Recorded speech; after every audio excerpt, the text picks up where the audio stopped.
अंत काल में जैसी मति होती है वैसी ही उसकी गति होती है। अस्तु पुरंजन मरकर दूसरे जन्म में राजा विदर्भ की पुत्री बना, क्योंकि मरते समय पुरंजन का ध्यान अपनी पत्नी पुरंजनी में लगा रहा, इसलिए स्त्री के रूप में इसका जन्म हुआ। राजा विदर्भ ने देखा पुत्री विवाह के योग्य हो गई है, तो पांचाल देश के राजा मलयध्वज के साथ उसका विवाह कर दिया। अनेक पुत्र पुत्रियों का जन्म हुआ।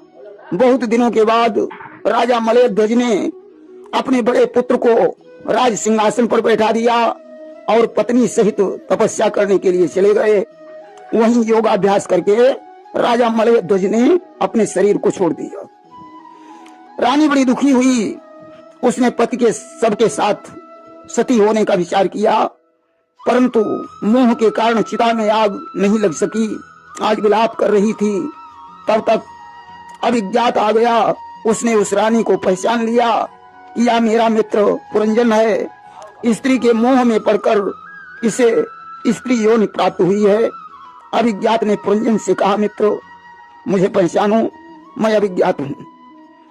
तुमने स्त्री प्रेम बस स्त्री योनि प्राप्त की है, मोह को छोड़ो। आज उस रानी का शोक दूर किया। अभिज्ञात ने कहा, अब तुम जाकर तपस्या करो, तुम्हें फिर से मनुष्य शरीर प्राप्त हो जाएगा। नारी रूप पुरंजन ने जाकर तपस्या की और फिर से मनुष्य बन गया। सज्जनों, इस कथा को आध्यात्मिक रूप से यदि हम देखें तो संसारी जीव ही पुरंजन है, और पुरंजन का जो मित्र अभिज्ञात जहां दिखाया गया है वही भगवान है। किले के 9 द्वार जो बताए गए हैं वे इंद्रियों के 9 द्वार हैं।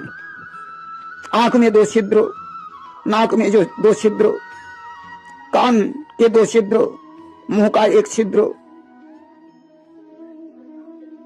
लिंग का 1 छिद्र, गुदा का 1 छिद्र, ये 9 द्वार बताए गए हैं।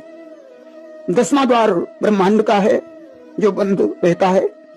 इस द्वार से जिसकी मृत्यु होती है वह पुरुष आवागमन से रहित हो जाता है। देखिए, 5 प्राण ही 5 फन वाले सर्प हैं। काल ही गंधर्व राज है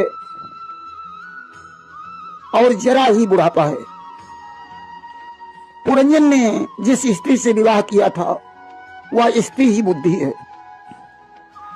जिस प्रकार पुरंजन अभिज्ञात को भूलकर नारी को ग्रहण करके परिवार बढ़ाता है और नारी के कारण दुख भोगता है,